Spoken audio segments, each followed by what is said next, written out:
Hi, welcome to the Danny Brough Show with me, Danny Brough, and MMA UK. Really hope you enjoy this week's episode. I've got Liz Gribbin, who is the co-founder of Builders Talk Group, which is the largest building community on Facebook.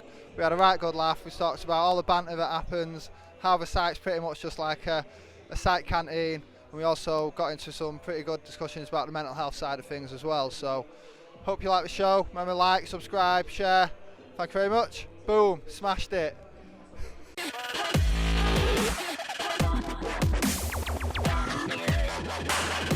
UK with Danny Brough Show, episode number 2. I'm joined with Liz Gribbin, who is a detrimental influence into Builders Talk Group, whose husband founded the most used, the biggest Facebook builders tradesman group on Facebook for everyone who's in the trade, even decorators, if they count. I'll let them go. Whoa, whoa, whoa. How are you doing, Liz? You okay? I'm good, thanks, Danny. Are you? Yeah, not bad, thanks. You've been grafting? Trying a bit, you know. Keep moving things along. I believe you just done a marathon. Half. A couple of halves. I've not managed to marathon. Yeah, I'm not quite that brave. Half's long enough for me, but thanks. I'll pretend I've done a marathon if that makes you feel better. Well, it's half more than what I've done. Yeah, no. 13 miles is long enough. Thanks very much. Yeah, was that for any causes, or you just like running? No, I started running quite a few years ago.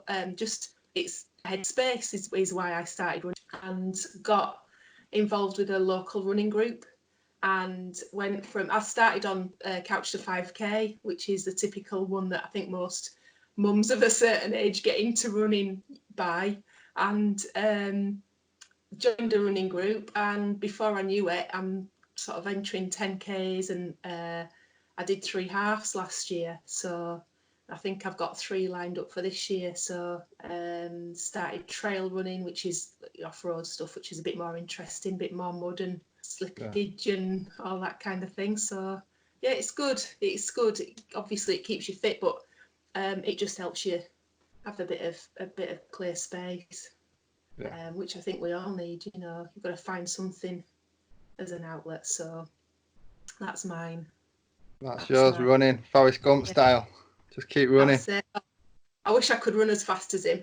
I tend to be around about mile 8 of a half marathon. You know, the scene where he just stops. Right. That's me, about mile 8. I'm like, why am I doing this? I think I'll stop. But yeah, so it's a bit of a mental challenge to keep yourself going, or it is for me anyway. Some people just, you know, they just set off and they go, but it's a constant challenge for me to keep myself going at it.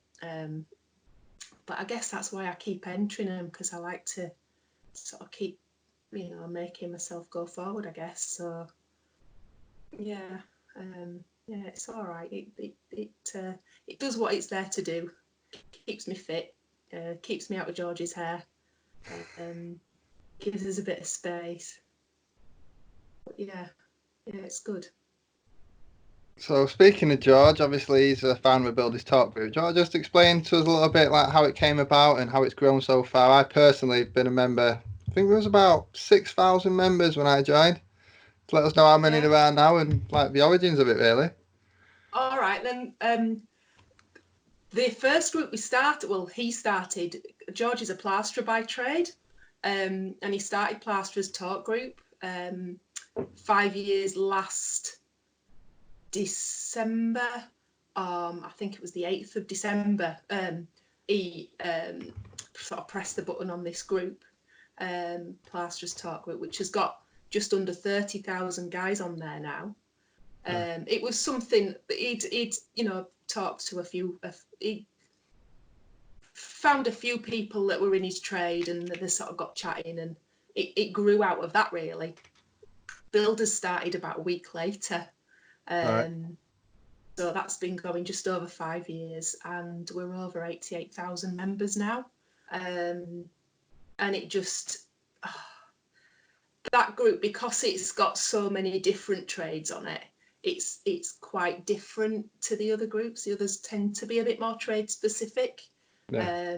I don't know if you're on electricians. Are you on electricians? Yeah, I am on it. I don't So go on it more. there's a very different feel on the two groups, and obviously that's because builders there's multi trades, there's just a lot more different, and it brings out a different side of everybody, and so it's mental. It is mental. if so, when it first started, I was like a BTG widow. I'm a trade myself. I started as a bricklayer. I didn't know that. I think that's why I do get the group as well as I do, but I'm like, my old man were a self-employed brickie. I went and did my apprenticeship with him. My sister worked with him. My brother worked with him. It's just, I've grown up with it. So to start with, it was hard because it was, if you're not in it, you don't understand it. People that aren't in the group don't often understand what the pull is, what the draw is.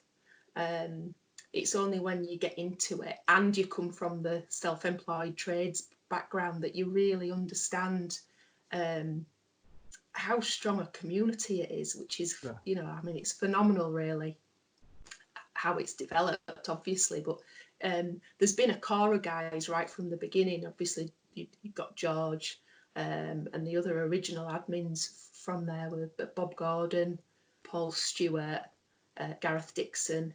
And then, as the group's grown, we've got sort of more admin coming in and all doing it for the love of the group, really. Just that wanting to be involved and trying to support people who are going through difficult times as a self-employed person, because I think as a sector of any industry, we're left out. We're not really, there's no support, we don't have a network, and BTG does that for people. They can always ask, if you're working on your own, it's a blooming long day to be on your own all day, and they've got like 88,000 tradesmen in the pocket. It's fabulous. So they can have a bit of banter. They can have, ask a sensible question. They'll get ripped a bit, as we know, but they'll get plenty of decent answers in there as well. Hopefully, it really does what it says on the tin. It is like having a site canteen in your pocket. And any time of the day or night, there's always somebody about happy to help. With anything, really. There's always somebody that's happy to offer an opinion about anything. So it is phenomenal. I'm really proud of what the group is, and as much as the admin work really, really hard to keep it a good, happy-ish place. We've got a lot of really good loyal members, like yourself has been there for such a long time, 6,000 members, that's tiny, we're 82,000 more than that. That's just phenomenal. And we're hitting easily sort of 70-80% interaction every month, best part of 500,000 to 750,000 posts, comments and reactions a month. It is incredibly busy. Most of them are Skinner, though, aren't they? Yeah, except from you. We try and calm him down again. If it's not him, it's his old man Mike. It's not one Skinner, we've got another. So we've of course we've got a good handful of characters on there, which is fab, because that really brings the group to life. It's an interesting creature. It's got it's a life of its own, really. It's it's phenomenal, really, what it's done, and the amount of openness that groups, and sort of people happy to talk about all sorts of things, because they know everybody else there gets it. I think it's a genuine group. All of us are of a trade background. Most of us, I think, are self-employed or have been at some point, because it's just so different. It's just so different. The pressures that are involved with that are like nothing else. So yeah, we're quite protective of it, and of you guys, the members. We want to keep it safe and for trades. Basically, that's the focus for us.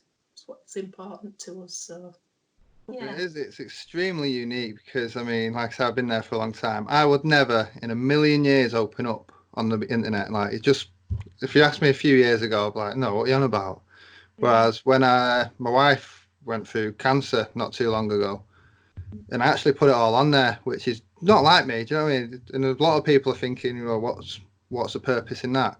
But the amount of advice and help, knowing people are listening, getting actual real support. Even I've made actual real friends from it, and like I say, just to have that kind of community on a Facebook group of all things, it's unreal. Like I say, I don't think there's any other group like it that even comes close. So massive thank you to you and the people behind it who actually run it, keep it running. I know you must get so much abuse from time to time, like using the C-bomb mute and things like that, but there's got to be a certain level of rules. And actually, I might mute you now. Actually, can I mute you now just to get my own back?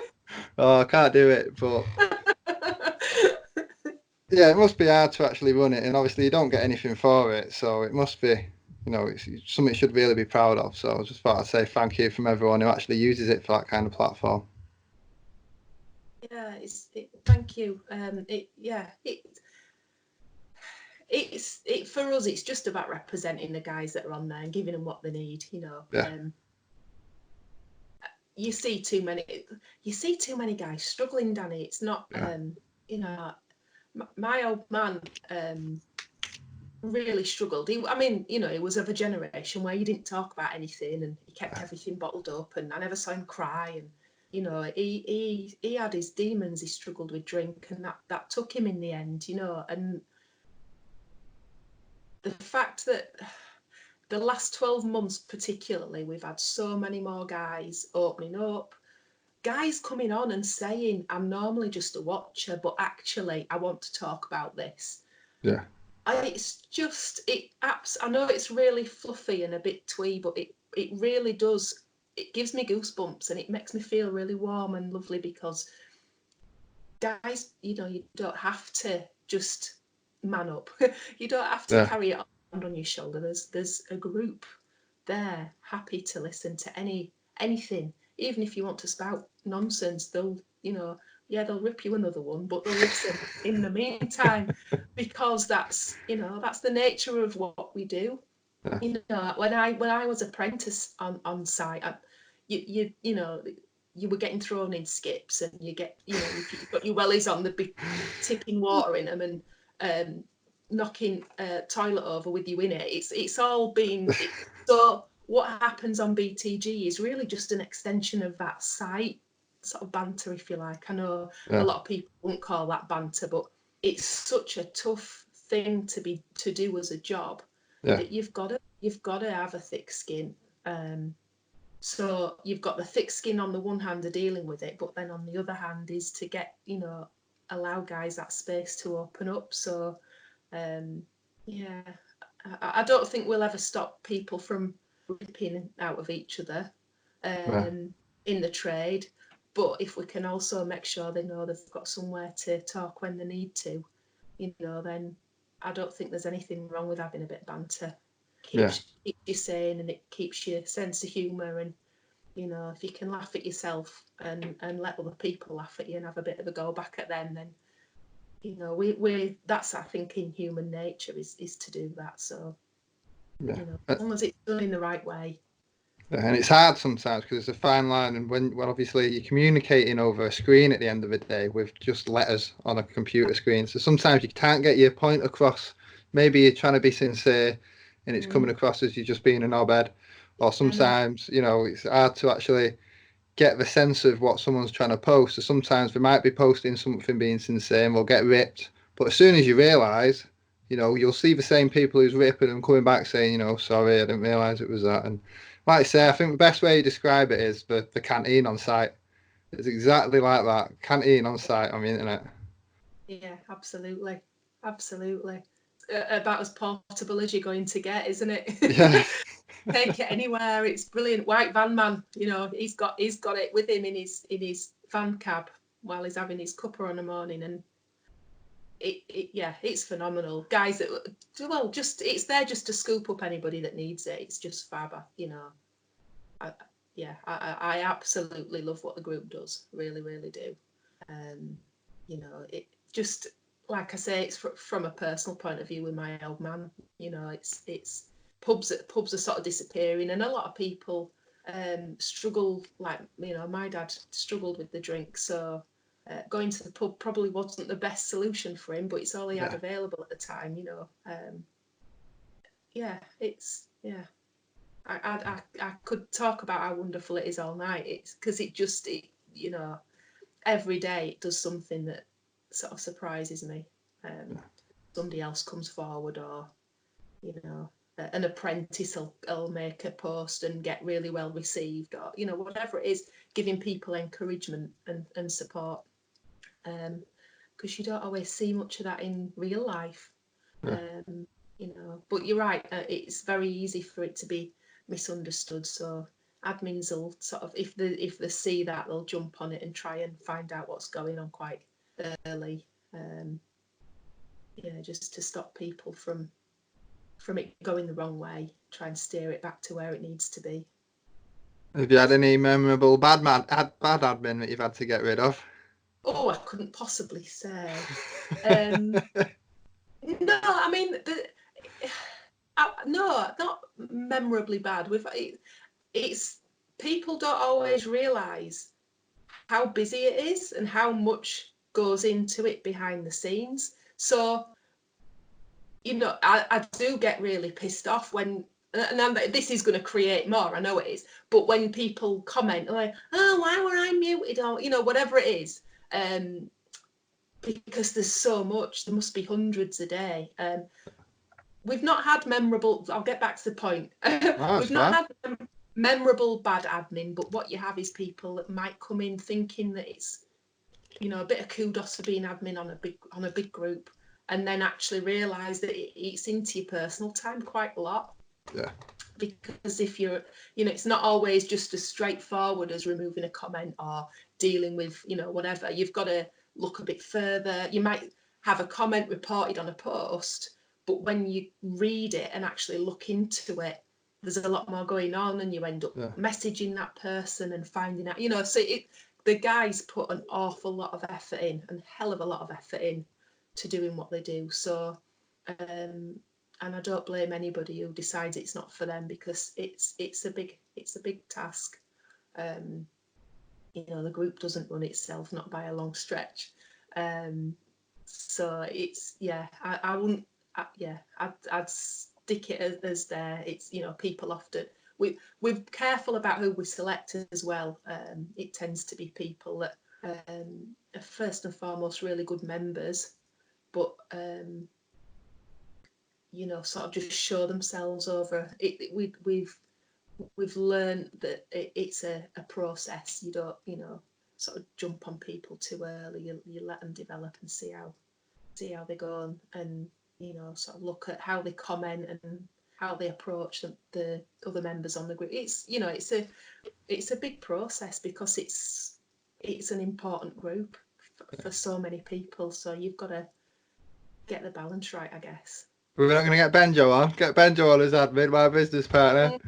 I don't know. I'm not sure he's up to the criteria. That's a very nice to say, not a chance. There are words I could have used. Yeah, he's brilliant, Benjo. He's good on there. He's good fun. He's good fun. I'm disappointed he didn't come up, but anyway, never mind. I'll have to, because he threatened to come up for the Christmas do. We both wanted to come. We did both want to make it. Yeah, it was good. You missed a grand night. Oh, Had coffee round at hours and everything. You was missed it? a trip. Yeah. Oh, honestly. I think we So, were working away. oh, Yeah, I okay. think we were in You said, Wembley. oh, really? Yeah. Okay. I'll let you off. Yeah, Just we this once. did a lot of travelling. Well, I've been doing it for the last 6, 7 years up and down the Mm. country, but since Christmas we kind of said, it's more to life. We don't mind travelling now and again, but counting up, I'll probably be away 42 weeks of the year, so there's more to it. There's more to life than being away all the time. Yeah, you've got youngish kids as well, haven't you? So Yeah, yeah. yeah, it's only when they're teenagers you want to be travelling, really. I'll probably fly by that. How old are yours? 13 and the oldest is 15 on Monday. Right. So yeah. Would you be So sending them into the trades? I wouldn't mind. It's hard as a female. They're both girls. Right, Uh, okay. I'd love for them to. The eldest wants to be an actress, which Right. she's quite suited to that. Yeah, and the youngest would quite like to be a teacher, which are both tough professions in their own right. Acting particularly is self-employed, so I think we'll be able to help her quite a bit with that. The sort of mindset you need to be self-employed, but yeah, it's a tough one. It's I didn't stay in the trades. I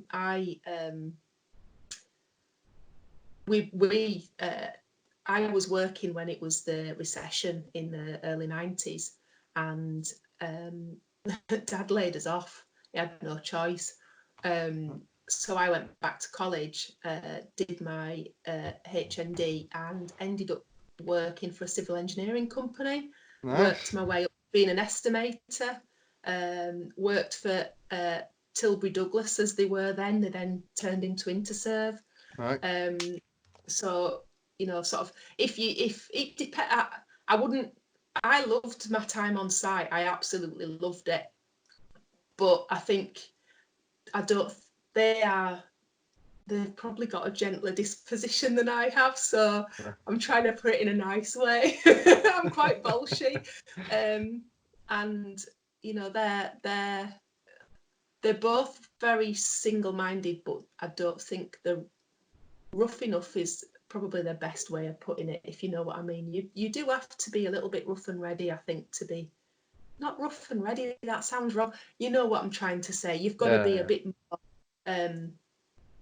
prepared to go out there and get your hands dirty and not shrink away from people slagging you off. Or we spent 3 weeks once. We worked at Hull Prison when it was being built, and we spent 3 weeks, the full gang of us, with conduits down the cavities, pushing like you've got to have long, the big conduits. Yeah.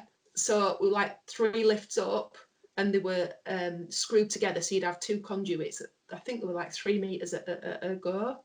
Yeah. And we were down the cavity pushing back the insulation on the walls. Right.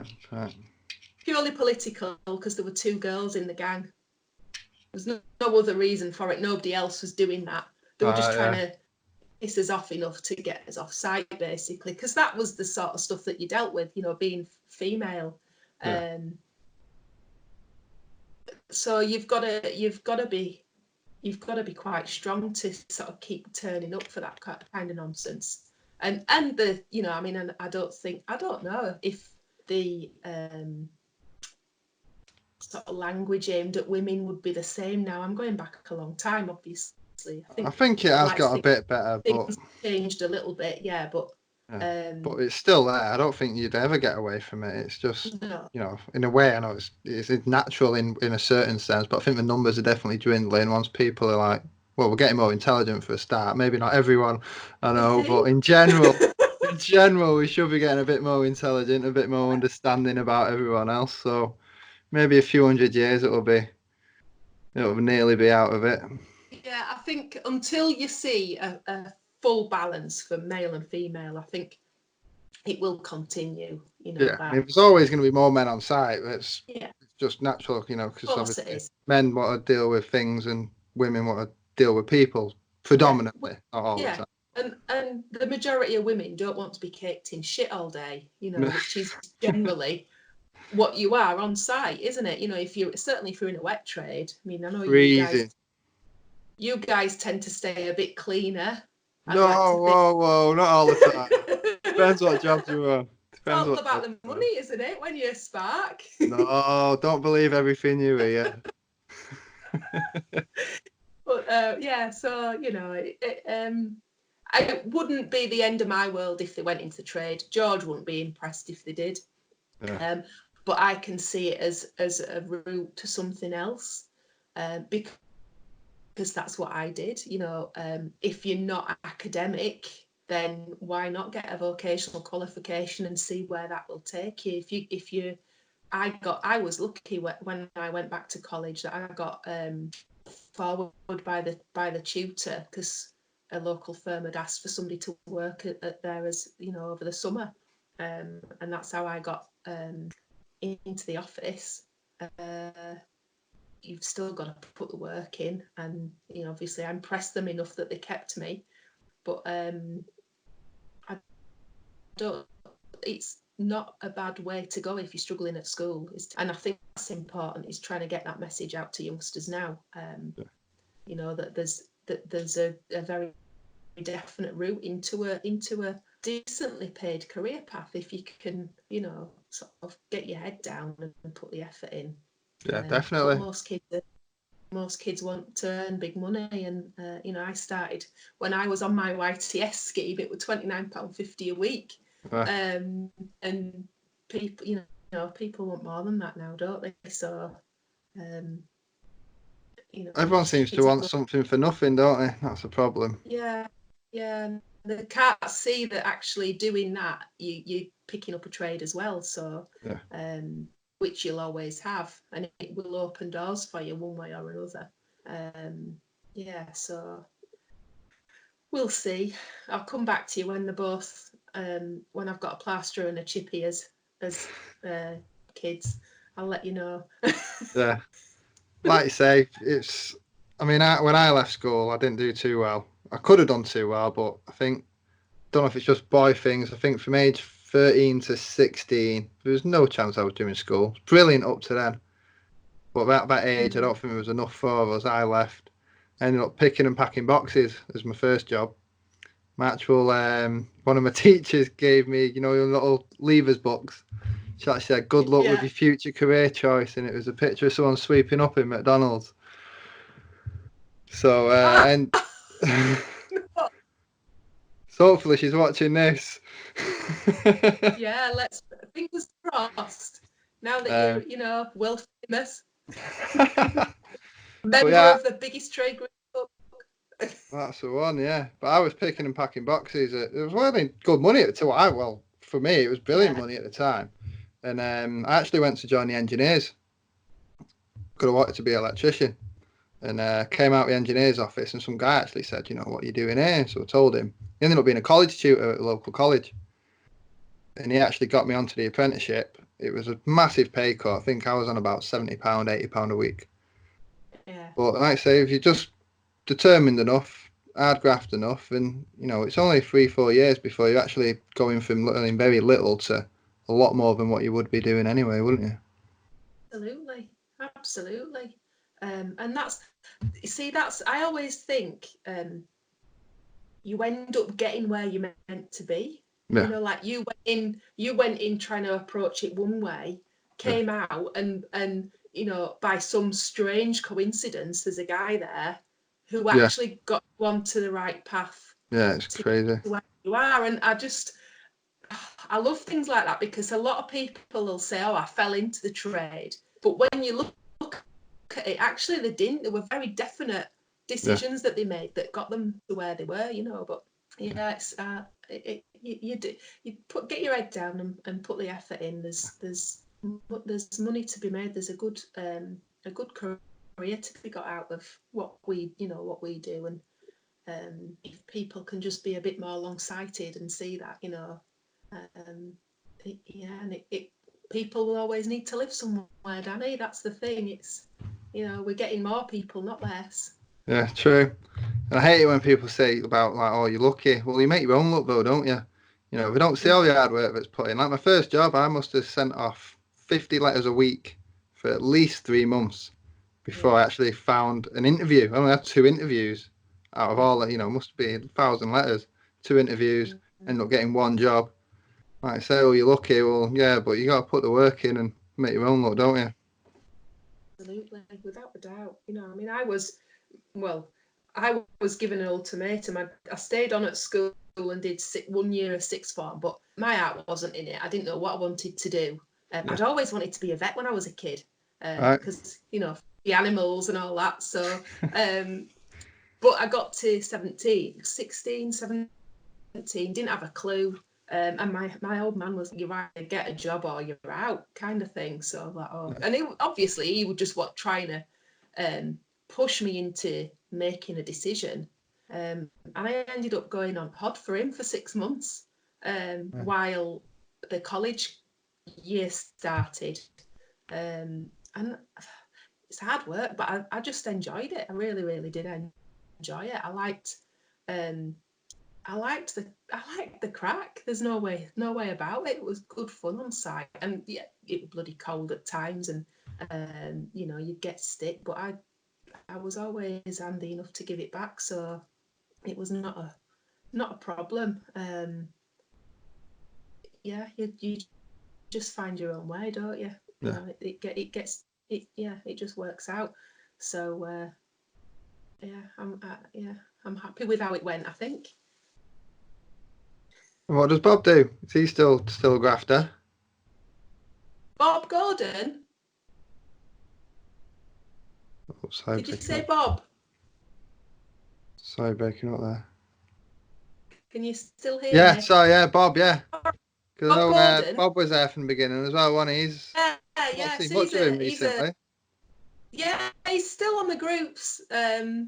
He pops up occasionally. He's, I think, been pretty busy. He's a multi-trade, is Bob. So, he's still grafting away, doing what he does. Do you know him personally? Is he local to you, like? No, he's not. He's right, okay. No. We're all over the place. He came up at Christmas, which was amazing. I've never met him before. Oh no, I assumed that you knew him. Like, oh right, okay. No. That's how mad the group is. But that's the thing. It was so surreal. I've got in my dining room Bob, obviously George because he lives here, but there's Bob and there's Gareth and there's Ben Croft. Don't be a prick, Crofty. That's the best way of putting it to the people. Don't be a prick. Oh, he's just the funniest, loveliest guy. Just so warm and supportive and loving, and just a really, really nice guy. And you've got like Kirsty Shannon. There's Gary Skinner in my house. I've got I've got Dizza in there. Issa's quite close. He's in York, so he's only an hour away from us. He's a top man, Issa. Spoke to Issa the other day. Really nice, genuine guy.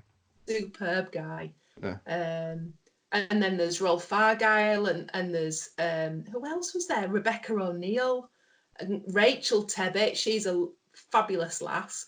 And I'm stood there and I'm looking at these people. I'm thinking, it's just mind-blowing, because all these people that you've sort of chatted with on Facebook, like you said earlier, I'll say to people, I've made really good friends with these people, and then you say on Facebook and you think you're mad, don't you? You just sound like such an idiot, because a naive, because we have had George and I have had a heck of a lot of trolling and just horrible stuff over the groups, and like for us personally on Facebook, and we've been on Rate My Selfie, people have screenshotted, it's just been horrendous, like beyond anything you can imagine. It's been really, really bad. So it's quite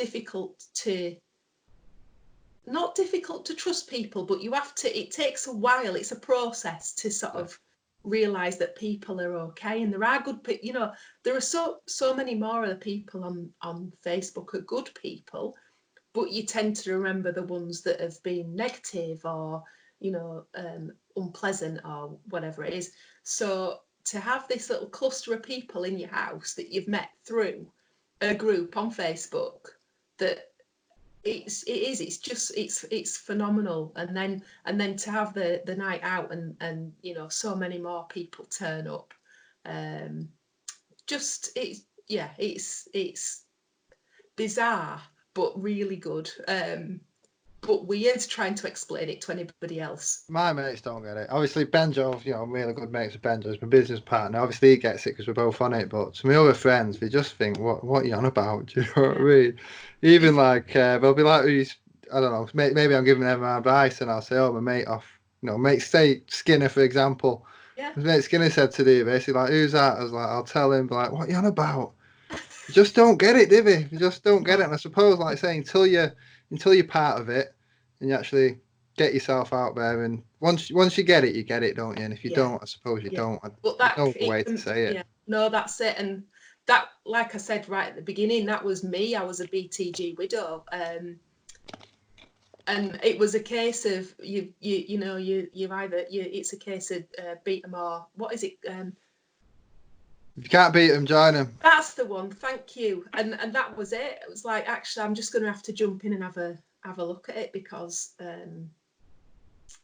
I didn't get what he'd be sat giggling on the sofa. Like, what the hell are you laughing? What's so funny? And he'd try and explain it, and you're like, what? That sounds just ridiculous. like my missus. Why is that funny? But then you get into it and you're like, yeah, that actually is really funny, because it's got all the you've read the comments and it's just hilarious, Better than any drama on TV, without a doubt, miles better. Yeah, absolutely, without a doubt. So, and it's, I think, good for sort of members on the group to know that we still get that kick out of it. It's still that for us as well, it is. It's funny. What do you think your best funny moments been? I know there's loads. I know I've put a post on before, and 10 come up straight away, which are hilarious. But I saw your post, obviously, and I have to, Nick Whittington's. She's a pretty special girl. Her tea was phenomenal. The pie was phenomenal. I don't remember the pie. Yeah, you need to do a bit more research. It was hilarious. Somebody just copied the photograph. I can't even. Oh, is that what it is? Oh, yeah, I know that then. Yeah, and I thought it was something else. 500 people posted her. What you having for dinner? This is mine, and it was her pie picture. Oh, it was just mental. You know how obviously we get the, like you'll have somebody going, I've been on this job, and neighbour, what an idiot, they keep moving bin, they keep moving bin, or what this stupid scenario, and then you'll get a little copycat going, you won't believe it, they're having work done next door and I keep having to move bin, and then somebody, and it just grows and grows, and you're like, if you've only come in halfway through it, it's a difficult one. You've then got, you're playing catch up. But if you've seen the first post and then follow, it's an evening's entertainment. Before you don't even have to just sort of, make yourself comfy, grab a cup of tea or whatever, and watch it. But yeah, so the pie thing was hilarious. I don't remember the car out charge. I have to be honest. I do remember Bernie, because he's not so long ago. Do you remember Bernie? Yeah, I remember Bernie, yeah. So, I don't think anyone can forget Bernie. I think most people, Bernie touched a lot of people. And then, bless her, Verity, she didn't stay very long, but never mind. She didn't quite get it. Yeah, if you've got an ego, or if you're on a particular, sort of, she was going for the feminism cause without realizing that actually, I'm a feminist. I just go about it. Well, I'm not actually. I like equality. I wouldn't say I want anybody to be more equal than somebody else. We should all be equal. And actually, I think guys are struggling to be equal at the moment with a lot of things. So, but that's probably a little bit deep for just now. So she didn't stay very long because she didn't quite get it. I think she had a bit of an ego maybe, or whatever. So, but it was funny while it lasted. So yeah. And then just, Gary Skinner, I don't know how he does it. I don't know how he yeah. I don't know if I have to wonder if he's got two phones. I don't know how because I don't know how anybody responds that quickly. It's like I think he copies and pastes everything. Like, he must have like a library of responses. So Gary, if you're watching it, I'd really like to know.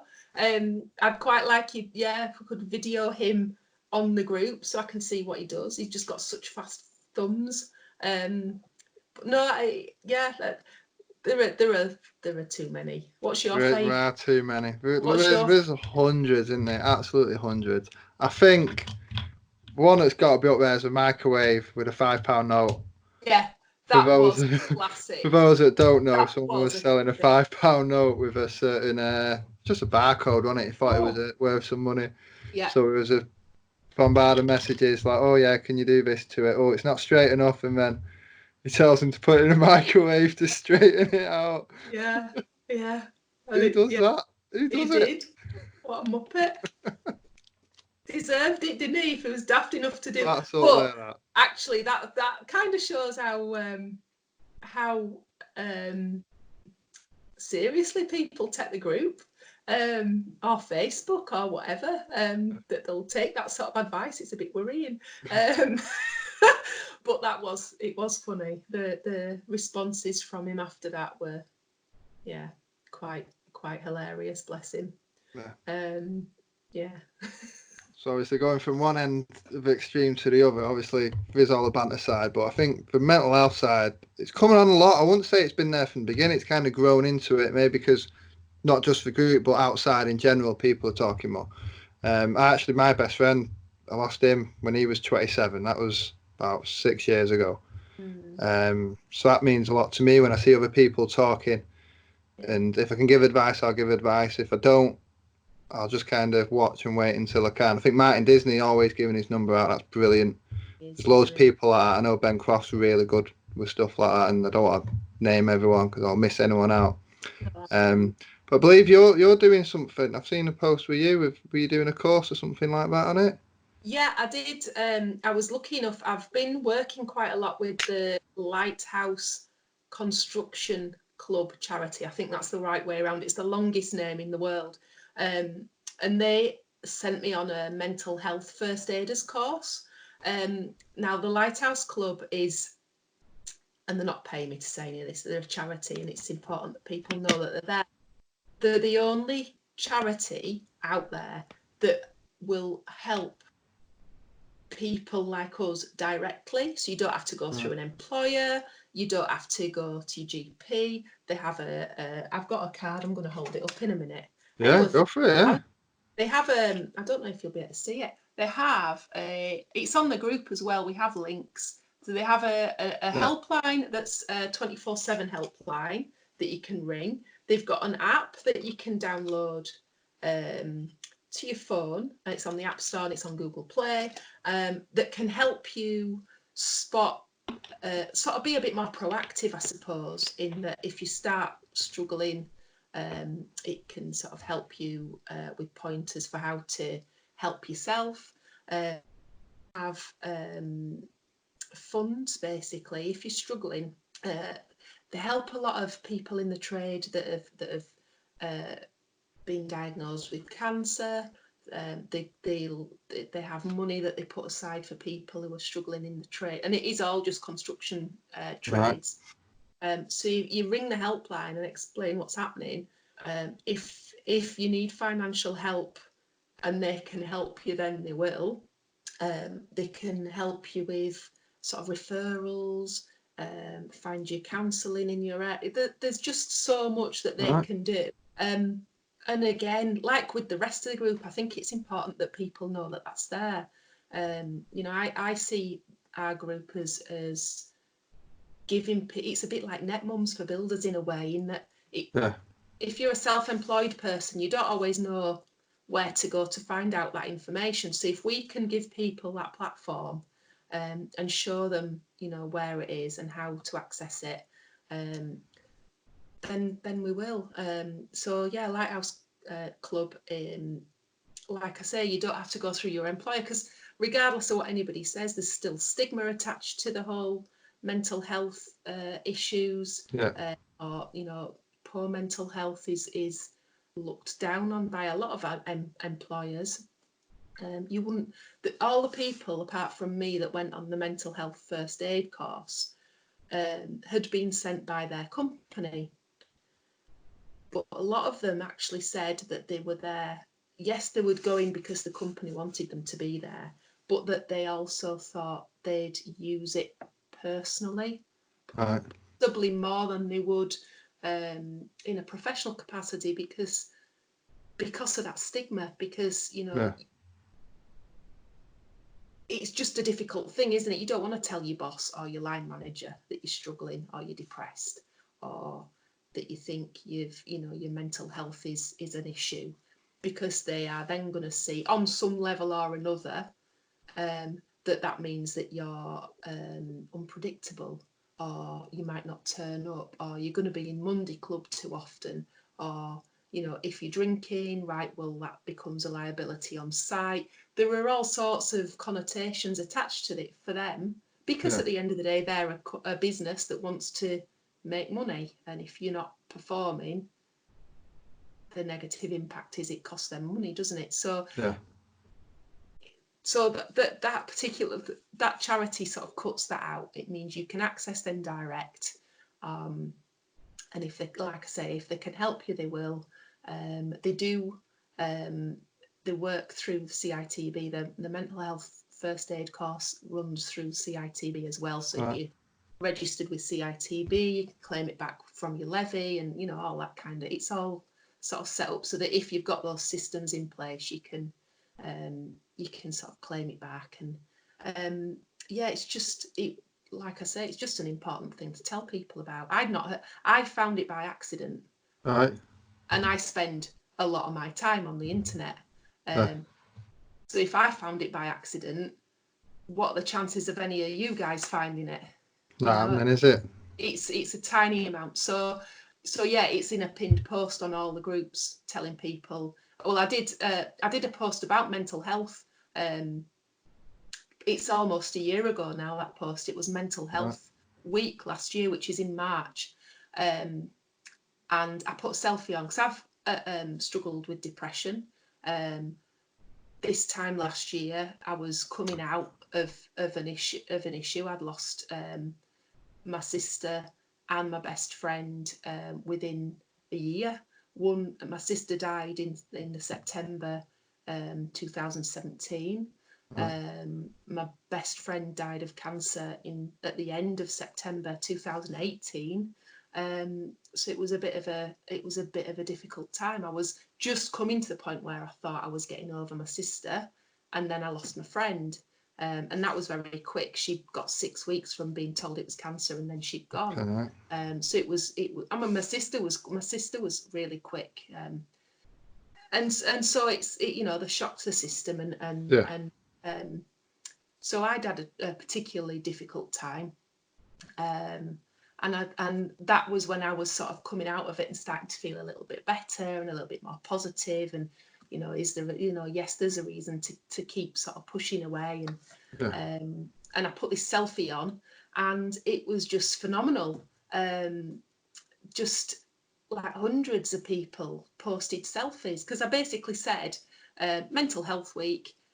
What does depression look like? And I think I remember it. I sent a picture over it. Oh, yeah, I remember it now. Rather than, I know Robin Williams and Stephen Fry and people that have, famous people that have committed suicide and been depressed or had mental health issues, is a great way of telling people about those issues. But actually seeing a montage of just normal people, all in our industry, that are all saying, yeah, I've got a problem, I've had this struggle, I think means more. Yeah, definitely. It's the real people to you. Do you know if there's that? Yeah. You can touch them. It's not, you look at Robin Williams and think, well, what did he have to be depressed about? And he was rich and he was famous, and we know that's being rich and famous doesn't stop you from being depressed, but it just removes that person from you a little bit. And so that now that montage of all those beautiful members that posted a selfie is at the top of every single group in the BTG family, with signposts to Samaritans and to the Lighthouse Club, and different, like, so there's signposts for people who are struggling, but there's signposts for people who are trying to help somebody that's struggling as well, because that's another important thing. You've seen sort of people, if you're working alongside people, or you've got friends that are in a difficult place, just knowing how to help them can save them. The one thing that sticks in my mind about the mental health first aid course we were talking about, they were quite convoluted situations that was putting forward, because in a workplace, I personally, and people can disagree and give me examples, and that's fine. I'll change my opinion, but I think it would be unlikely for you to happen across a work colleague in work that looks like they're about to commit suicide. I think most people would do it in a more private way. They wouldn't do it at work, or it'd be, it's often sort of late night or, quiet times. But the piece of advice that came out of that scenario was the best way to deal with somebody in that situation is to ask them, are you feeling like you want to commit suicide? And that's the thing that we tend to skirt around and avoid, because we're worried that by talking about it, we give them that idea. Yeah. Whereas they've most likely already got that idea. So it's just, I'm sort of in the process of writing an article about it, put on the website, which I'll then share, because we've got a BTG website, I don't know if you knew, where we keep it's more static, as you know, the group being so busy, you can lose things on there quite quickly, as we saw with trying to come up with examples of the funny posts. There've been dozens and dozens and dozens, but you can't remember them all. So the website sits there alongside the groups, just to keep those important things signposted for people, so that they know where they are, and we keep sort of pointing them from the groups to there, so that they can see, if something's relevant, it's there, and they can use it as they need to. So. And is that just builderstalkgroup.com? It just is, yeah. Make it out behind you. Yeah. It is, yeah. Can you not see it? See the plug there? Try my best. Well done, Danny. All the stickers, how many stickers you got there? Come on, what have you done to get them? I'm not having that. What can I say? Are you impressed? I know. I thought I'd best put some up for you, just so you could. I very nearly sat here with a beanie on, but I thought that might be a should have done. Do you reckon? Yeah. Got a little flag and everything. Where's the hoodie? I was expecting hoodie, hat, flag. Yeah, well, done. I'll leave that to you guys. Hoodies don't. I can't work a hoodie. I don't look so good in a hoodie. Quality. So obviously, aside from Builders Talk Group, what other things do you think is going to be happening, in the months to come? Obviously, I know you said you're working on an article for mental health and stuff. Do you know if there's anything else that's planned that's coming up? Yeah, because of my background, I know it never goes down well on the group. I am going to be talking about sort of the CITB side of things a bit more. Right. We've got, just because I know people get really narked and think that the CITB is just a bit of a ball around the neck, ball and chain around I'm the one of neck. them. Yeah, I'm one and of them. I completely understand that, because once you sign up to it, you've got to fill in the paperwork for the rest of your business's life, and I think that's ridiculous. I have to say, I've been but there's a huge amount of benefits from being in it as well. There's a heck of a lot of funding that you don't have to be earning a huge amount of money to be able to access. Oh no, that came out wrong. If you're earning less than £80,000, you don't pay the levy, basically. People don't realise that. You still have to fill a form, and it's like a tax return. But you get your accountant to do it, and it is literally just filling in a form. As long as you come under that sort of levy amount, you never have to give them anything. But you can access thousands of pounds worth of funding every year. You can get funding for training, not just for apprentices, but for you if you needed to do health and safety courses or awareness courses or whatever it is. There's funding in that. They have networking groups that you can attend, and you sort of self-employed guys going, yeah, but it's time away from site. And yeah, I get that, but if you want to develop professionally and improve your business skills, it's something that you need to do. I'm quite keen on getting our trades to lose that cowboy.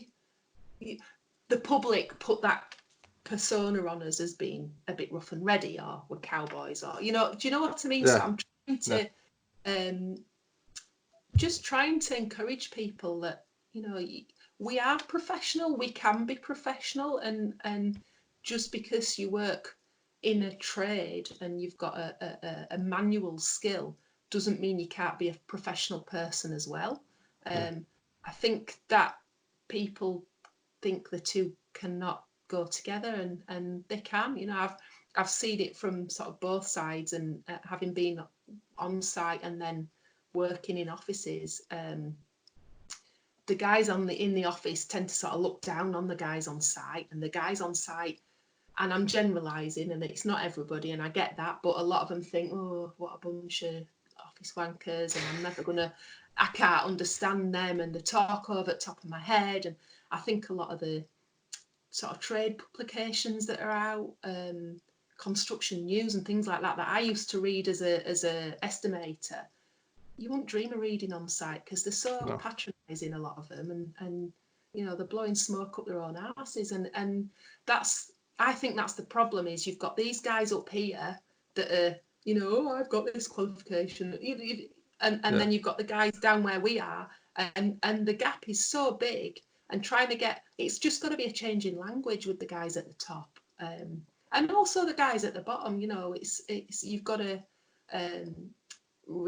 not you, they've got to realise that you can't just talk like you would on site. If you're in a boardroom, you've got a certain way of behaving, and it's just trying to get them to meet a little bit more in the middle, I think. I don't know if I'm just talking nonsense and it'll never change, but it's got to be worth the go to try and. It is hard, but it's like you're stuck on a hamster wheel as well, especially for like sitemen or people like me and Ben. Like we can't. It's hard to foresee you not being on a job Monday to Friday. Like if someone says, "Oh, you could have a meeting on Friday outside of work," it's like, well, how? I can't afford to do that. But we've actually just joined a networking group where I go every Friday morning, and it's really good. Like you get to learn new things, you get to meet new people, and it will eventually pay off to grow the business. Obviously, you got to take the time out. It will cost you a certain amount of lost revenue to begin with, but it's kind of the same thing. You've got to to get to the next step, you've got to it's a bit like doing an apprenticeship again, because I'm an electrician first and foremost. I've never studied business. I'm not a businessman. I've been self-employed for 8-9 years, something like that. Where you're wrong, because you are a businessman. You've been Yeah, running exactly. business for that amount of time. It's just that because you've never put yourself into that box, so immediately feel like you're not comfortable with dealing with that, and you can't. You've been doing it. You've already been doing it. All you need is that confidence that these networking meetings will give you, and that's exactly what I'm coming at. It's exactly just getting. It's just a tiny change in your perception. If you're a self-employed tradesperson, you are a businessman, because you're doing everything that a huge company does, just on a smaller scale. You're still going through all the same processes. You might not have all the same paperwork and stuff, but you are a businessman. Yeah, it is weird. Like I say, it's sorry to couldn't help it. It's hard to like make yourself realise that you can actually. There's no difference. Do you know what I mean? There's literally no difference, except I spend most of my time either in people's houses or on sites or factories and things like that. But you have got to try and set aside some time to run the business, because that's what it is fundamentally. Exactly. That's what you've been doing. You just have to form it. Paperwork and things, it scares people. That does me head in. Because that's the other thing. Well, it does, doesn't it? It's just there's so much, and I get where people get annoyed with CIT. I'm not paid by CITB either. But that's how I did my apprenticeship, and like my dad put us through CITB, and it cost him nothing. He got it all back. I ended up with a trade. He could have accessed a lot more if he'd have realised at the time. Yeah. Small businesses can access that, and they have. I went to a couple of their meetings. There's so much I've got to write up. It's ridiculous. But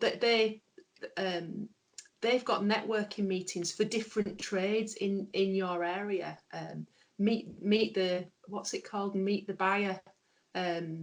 Events, which is basically just like a supply chain management type scenario, where you go and find out who the employers are in your area, and you'll get just trades walking in off the streets almost to find out what's going on in their area. And I know it's a ball ache. I get that. CITB is a pain in the ass. Nobody likes it, but there are a lot of benefits to it. You can make it work for you, if you fit those criteria. I might look into that then. I might look into it. Get an apprentice through them. Oh, you can't, can you? Electrician. Sorry, forget it. Well, I do not look after electricians. They don't cater for electricians, do they? What? Oh, get out of it. Right. I'm not your friend now. I've just been listening to that. What a waste all that conversation was. What does that happen for sparks? What about plumbers? It's the same. Plumbers and sparks. Everybody else. Yeah. Shocking. You're not proper trades, that's why. Not having that either. Oh, sorry, fella. Yeah, you're going to have to look somewhere else. Yeah. Still look into it. You never know. You might be able to get funding for training and things. Going to. You don't care anymore, do you? You've switched. I'm not even listening to you, to be honest. And see, you were miles away thinking about your tea. I was just trying to think. Oh, I'm sure someone was telling me about CITB not long ago, saying that you have to join it, and I'm telling him, well, I've not had a letter through and all this, and they're saying, oh, they'll catch up with you because you've got to join them once you're turning over whatever. And I'm thinking, I've never had this. Oh, you don't have to join them. You don't. Okay. I had somebody trying to tell me that as well. We'll look into that. That could be a good post, actually. I'm going to write that down. See, more for the ideas. It only took me an hour to get a good idea for you. Is that how long it's been? I was hoping you'd be a bit more forward. It flies by. No, I'm chilled out, mate. This is completely different to my fighter interviews. My fighter interviews, I have notes. I was doing my research. Yeah. I have things that I've got to get out, and Whereas these, I just want to enjoy it. I mean, I enjoy my fight interviews. Don't get me wrong, but this, But there's a lot of research to it, a lot of work yeah, goes. Imagine this, who they've fought and what the form is and all that business. yeah. Whereas this is just, get to speak to different people, learning the process. You get to talk to me and tell other people about other things that's going on, and hopefully I'll just keep doing it every week and see how it goes. Looking forward to seeing who else you talk to. I have to be honest. Yeah, I've got did one last week with the guy who does the journalism, MMA UK. I had him on as my first one. He's a character. Yeah. Oh, it was good. Got quite a few coming up. Definitely gonna have Issa on, 100%. Oh, honestly, Top guy. Yeah, he's a classic guy. What a humble, lovely man. Just really lovely. Got Martin soon. Martin's next. I really want to try and do a BTG every month because I think there's such a good range of people, genuine people, who I just think I speak to them. Like I'll speak to you now and again on a few messages, but actually getting a one-to-one, so to speak, it's just. I think I was more nervous about that. Like, oh, it's Danny Brough. Oh my gosh, because I guess I take it seriously. I take the group seriously. It is people's lives. I know there's a lot of people who are on there just for lols or whatever, but there are a lot of people on there that have been very honest and very open, and that's a massive thing, to have people give you that. Yeah. So I take it all very seriously, Danny. Except for Skinner. Except for Skinner. No one takes Skinner seriously. Skinner don't even take Skinner seriously. No, he doesn't, to be fair. He doesn't. He's pretty special. Yeah. But yeah, I definitely want to get a good range of people on there, and even people from all over the world on there, surprisingly. Yeah. But I tell you what, BTG past 11 p.m, it changes. It's a completely different planet. Yeah, it's. Yeah, I wouldn't. Yeah, I wouldn't do it. It does. It's sometimes it's like BTG at Christmas. Yeah. BTG and the Christmas holiday. Crazy. When you've got all these self-employed guys who have got to be at home with the families and they've been drinking since 11 o'clock in the morning or whatever it is, just to get through the day, it's fun. It's a different animal, but could do with having it on reduced services at Christmas. Don't know how we'd do it, but yeah. Like I say, you get through that many posts as well. It's hard to engagement. I don't know how Facebook works, but say I've got two identical posts. I could put one on Monday morning, could put one on Sunday morning. Yeah. And we can be identical post, and the difference between the volume of interaction you get, it's crazy. You'll see I'll see a post today that was 3 days old, and they'll comment on it saying thanks for getting back, because no one's commented on it. But people don't understand that no one's probably seen it because of algorithms or whatever and things like that. Facebook, it's mental. It makes no sense. And we as admins are having just the same problems as anybody else. We don't see every post. You'll get notifications such and such as posted on the group, and you click on it. Doesn't take you to that post. It takes you to the top of the group. Yeah, so then you're trawling through looking for it. It's a nightmare. Or like you said on your news feed, it'll be from 3 days ago. I was scrolling through today, and the third post was a post from 3 days ago with one comment on it, and you're thinking, why have Facebook decided that that's the one to show me now? That's probably one I saw. Maybe. And why didn't they show me it 3 days ago?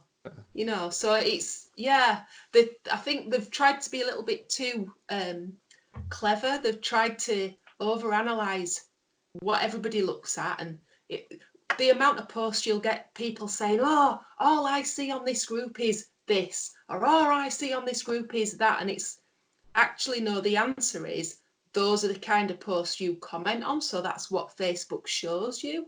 Right. They're looking for, in my opinion, they're looking for trigger words.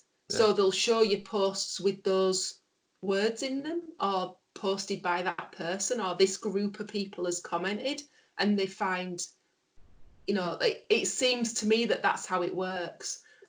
So to get as much out of the group as possible, you need to be as broad based as you can. But even like you say, with that amount of comments and posts a month, it's difficult to get a full. I wish I could just go on BTG newsfeed and it just show me every single post from now going backwards, just in time order. In time order, yeah. Yeah, just because I'm sure that we actually only see a fraction of what's going on at any one time, whereas I'm nosy. I'd like to see everything that's going on all the time. Although I might go mad, I don't know. Well, is there anything else you want to try and plug before we let you go? Because it's getting on a bit now. I am absolutely shattered. Yeah, I need to let you go. The only thing I'm going to say is we've got a health and safety guy that's working with us. I've just put a new article on the website. He's a guy called Chris Bowes. He's produced a template health and safety plan, which is a free download on the website. There are links for it on the group. There are links for it on the pages. It's free. BTG people's, members will never pay to access our group. They'll never pay to access the website. There are things on the website that we have a shop, of course we do. You can buy your beanies and your lanyards and your. So you could be pointing at all this now. I could. Get that. I'm sorry. The only thing we don't sell is stickers, as you know. See if I you don't know about the stickers. How'd you get a sticker? Don't ask. Don't ask. Gin. I'll send you my address. I like gin.